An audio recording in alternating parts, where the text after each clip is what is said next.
اوف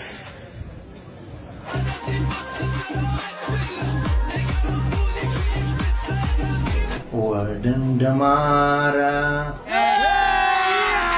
अभी मजा आएगा ना भिड़ो د ټولو یارا دا سرکونیان دي ټول پخ کړي دي انګارا ودندمارا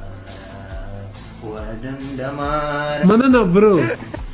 دغه هلک چې دی د کویټې دی او د ځان یې ټیک ټاکر جوړ کړی دی نه دی چې پلار په ده باندې خبر نه دی یا د ده نه خري چې دی هغه پلار ګوري نه د پلار په اجازه سره دا هلک ونه وکړي دا هلک وي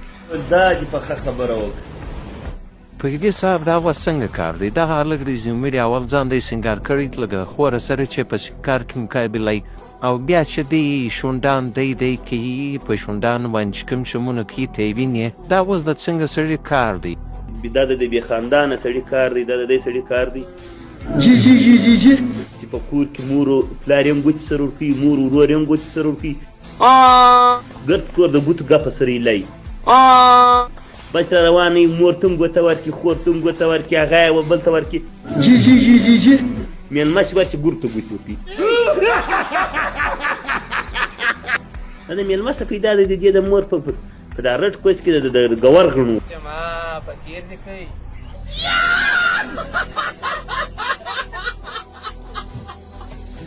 د دې هلک د دماغ اکسرې وکړي نو په ماغزو پر ځای به یې دغه پرته او که چیرې پرتوګ ځم وکاږې د پرتاګ لاندې سامان به دا رنګه ورخستی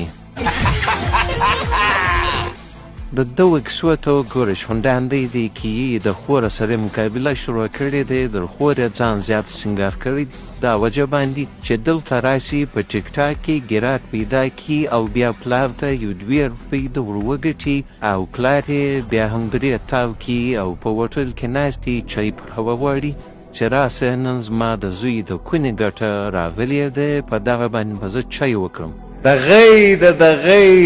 غیده کښېنه سیالي مه کوه دا سرزوري مه کوه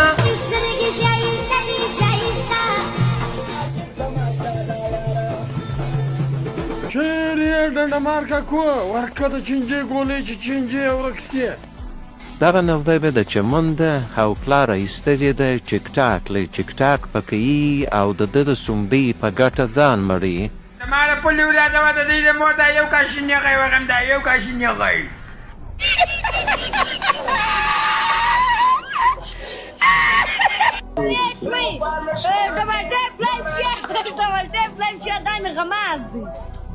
نو دغه نوده چې دا نن سبا آنلاین مارکیټ ته راوتلې ده او پول چلیږي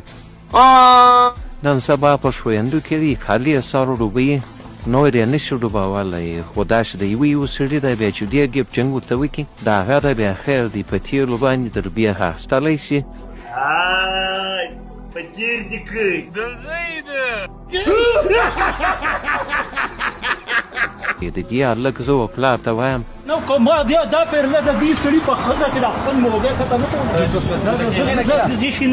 ډنډماره د ډنډې دې قربان سم دا څنګه ډنډه در څخه ده یو سړی دې د ډنډې تاب نه لري ستا د ډنډې قربان